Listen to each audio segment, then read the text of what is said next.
তাহলে আবার কি বললাম যে ম্যানুফ্যাকচারিং কনসার্ন যদি হয় তাহলে 4টা স্টেপ।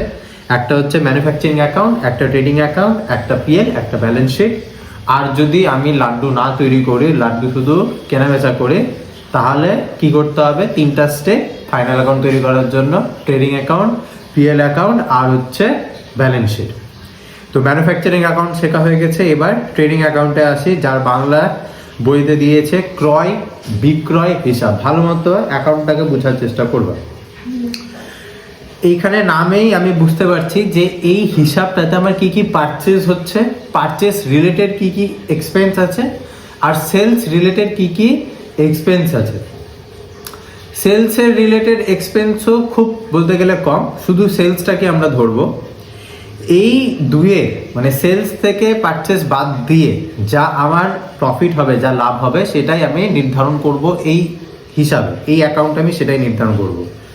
সংজ্ঞাটা পড়লে দেখতে পাওয়া বইয়ে যেখানে বলেছে পণ্য বা সেবা ক্রয় বিক্রয় থেকে কোনো কারবারি প্রতিষ্ঠানে কত পরিমাণ মোট লাভ বা মোট লোকসান হয়েছে তা জানার জন্য হিসাবকালের শেষে যে হিসাব প্রস্তুত করা হয় তাকেই ক্রয় বিক্রয় হিসাব বলে। খুবই সুন্দর করে লিখেছে যে পণ্য বা সেবা যাই তুমি তোমার যেটাই সার্ভিস বা গুডস যেটাই থাকুক না কেন ব্যবসাতে, সেটা প্রতিষ্ঠানে কত পরিমাণে কিনছো আর কত পরিমাণে বেচছো, সেই বেচা কেনা থেকে তোমার লাভ লোকসান কত হচ্ছে তা জানতে গেলে তোমাকে একটা অ্যাকাউন্ট তৈরি করতে হবে। সেই অ্যাকাউন্টটার নাম হচ্ছে ট্রেডিং অ্যাকাউন্ট।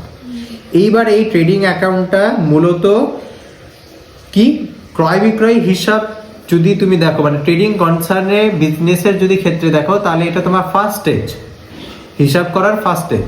আর তুমি যদি ম্যানুফ্যাকচারিং কনসার্নে তুমি যদি দেখো, তাহলে এটা তোমার সেকেন্ড স্টেজ। এটা কিন্তু শর্ট কোয়েশ্চেনে আসে, এখন তোমাদের প্যাটার্ন যেহেতু চেঞ্জ হয়ে গেছে সেই জন্য নাও আসতে পারে, বাট কনসেপ্টের জন্য এটা ইম্পর্টেন্ট হয়ে গেল।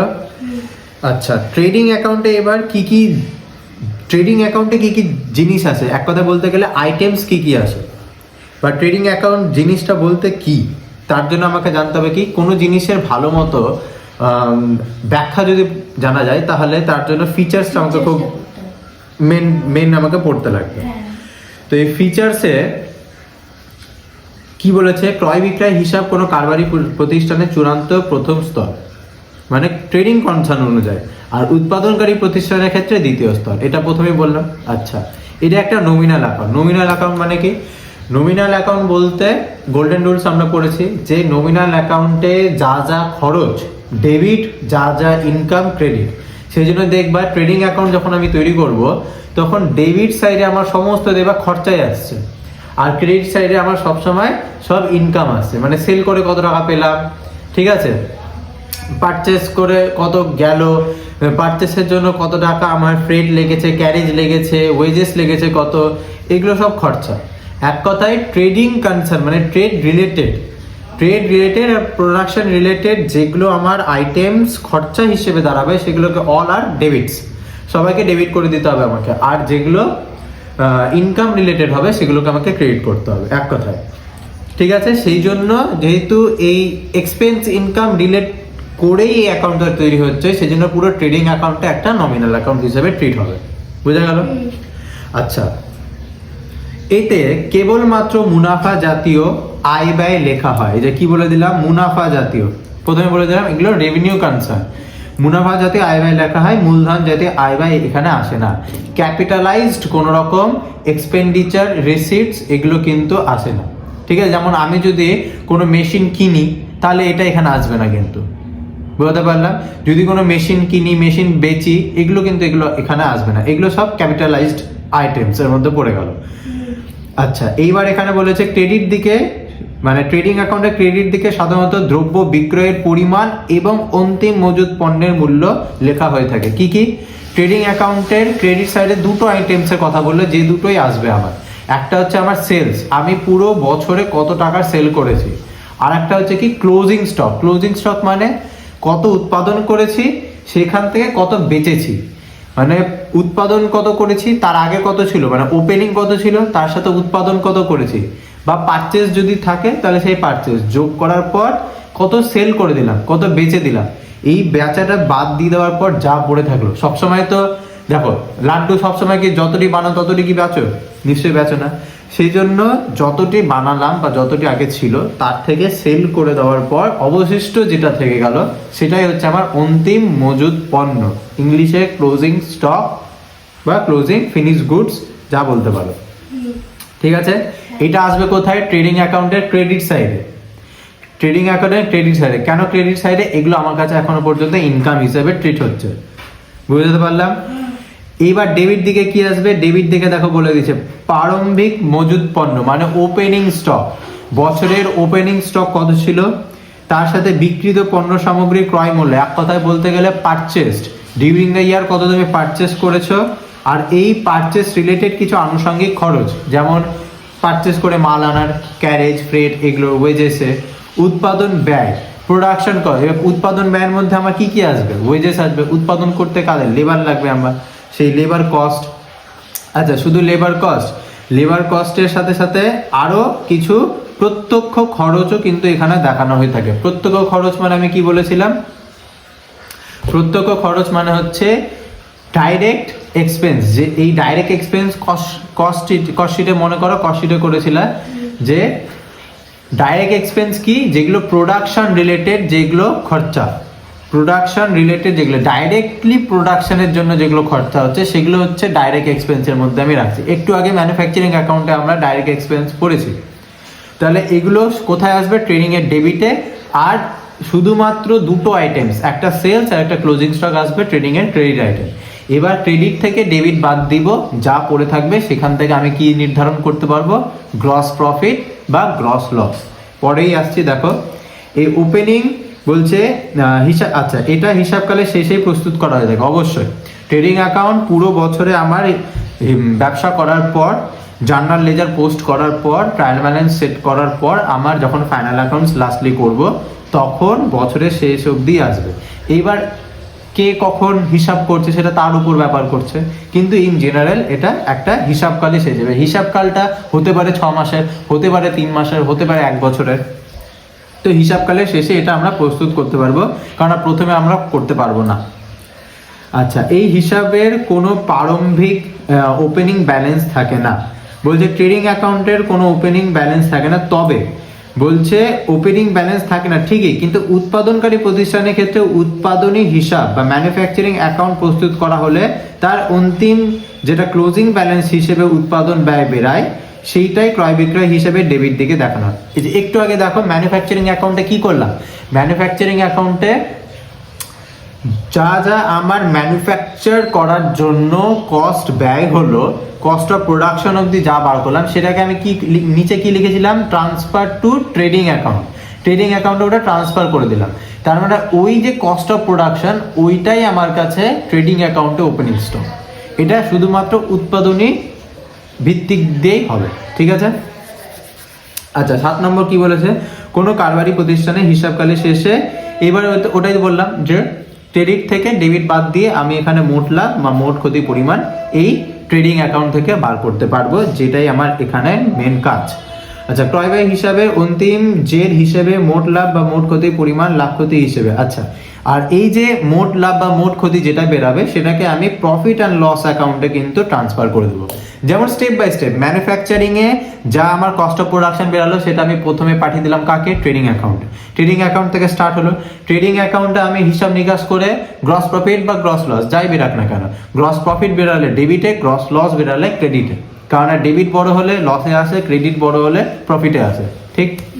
তো এইবার এইখান থেকে যে গ্রস প্রফিট গ্রস লস বেরালো এটা আমি আবার ট্রান্সফার করে দেবো কোথায়? Next stage PLA. বুঝতে পারলাম? পিএলএ এরকম করে আবার নেট প্রফিট নেট লস বেরাবে, তারপর সেটা আবার চলে যাবে ব্যালেন্স শিটে ক্যাপিটালের সাথে অ্যাডজাস্ট। তো সেটা পরে বিষয়, পরে আসবো।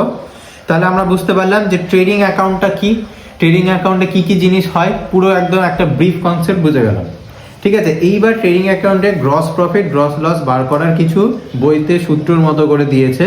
তো আশা করি আমার সূত্র আর বলার দরকার নাই, কারণ পুরো জিনিসটা আমার কাছে ক্লিয়ার হয়ে গেল যে ট্রেডিং অ্যাকাউন্টে কি আসবে আর কোথা থেকে কোথাকে লেস করতে হবে, আর তার জন্য আমি কি পাবো।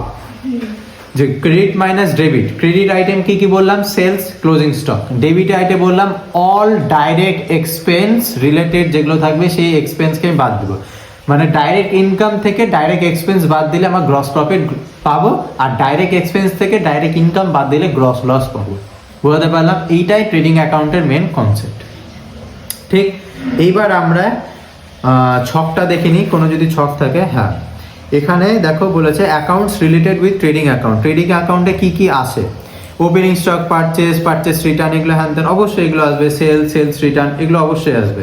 এবার এগুলোর অ্যাডজাস্টমেন্ট কেমন করে হয়, অ্যাকাউন্টিং ট্রিটমেন্ট কেমন করে আমরা করি, সে অ্যাকাউন্টিং ট্রিটমেন্ট যদি দেখা যায় তাহলে আমাদেরকে মাথায় রাখতে হবে জার্নাল প্রপার কেউ যদি ভালো মতো করে থাকে তাহলে ট্রেডিং অ্যাকাউন্টে তার কোনো জিনিসই করতে অসুবিধা হবে না, কোনো আইটেমসই তার করতে অসুবিধা হবে না। আমাকে জার্নাল প্রপারটা ভালো মতো জানতে হবে।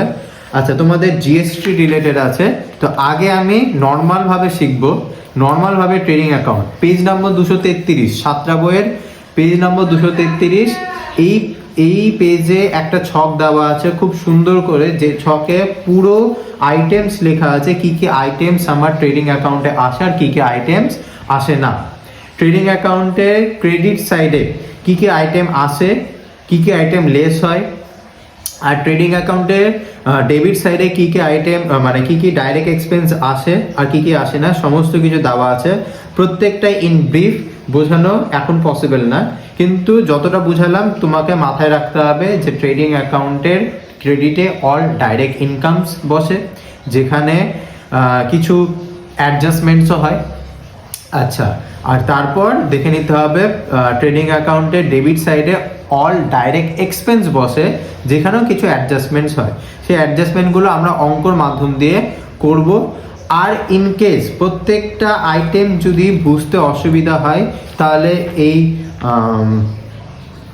Accounts related with trading account 230 পৃষ্ঠায় যে জায়গাটা আছে সেখানে খুব সুন্দর করে প্রত্যেকটা লিখে দিয়েছে যে ওপেনিং স্টক কি।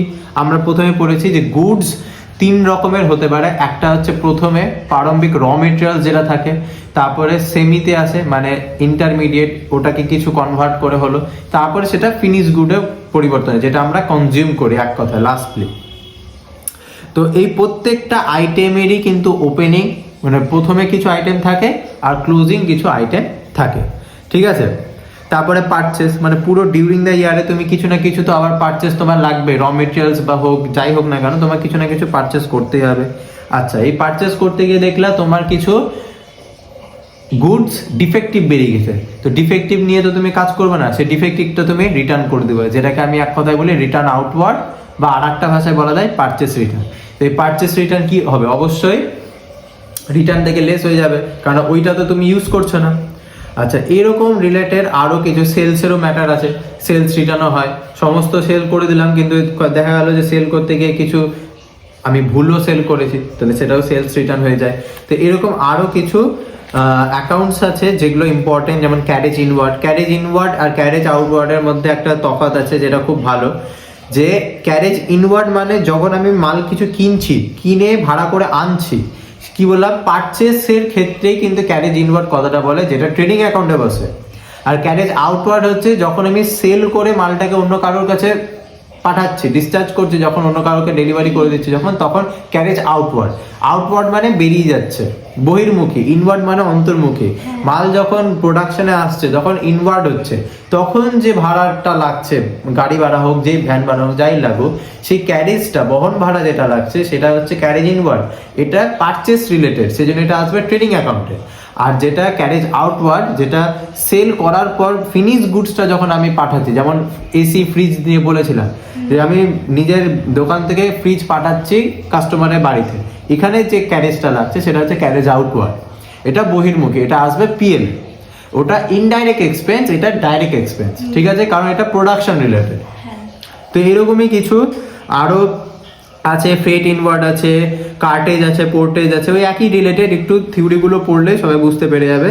ইম্পোর্ট আছে, এক্সপোর্ট আছে, আচ্ছা ইম্পোর্ট ডিউটি আছে, ওয়েজেস আছে, রয়্যালটি আছে, এগুলো সমস্ত যেগুলোই খরচা আইটেম আমরা দেখব, সেই খরচা আইটেমগুলো অল ডেবিটস কোথায়, ট্রেডিংয়ের ডেবিট সাইডে, ঠিক আছে।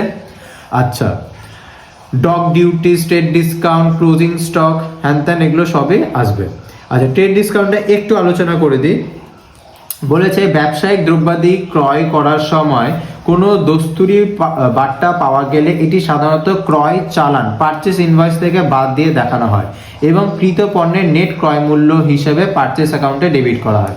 মানে যখনই আমি ট্রেড ডিসকাউন্ট পাচ্ছি সেই ট্রেড ডিসকাউন্টকে আমি এখানে হিসেবে ডিসকাউন্ট হিসেবে দেখাবো না, সেই ডিসকাউন্টটা বাদ দিয়ে নেট যেটা আমার পারচেস ভ্যালু আসছে সেই নেট পারচেস ভ্যালুটাকে আমি ট্রেডিং অ্যাকাউন্টে বসিয়ে দিব। ঠিক আছে, আর ওয়ার্কিং নোটসে লিখে দিব ট্রেড ডিসকাউন্ট অ্যাডজাস্টেড, মানে ট্রেড ডিসকাউন্ট অ্যাডজাস্ট করা আছে। ঠিক আছে, যদি থাকে তো কোনো তোমাকে যদি দেওয়া থাকে ডিসকাউন্ট।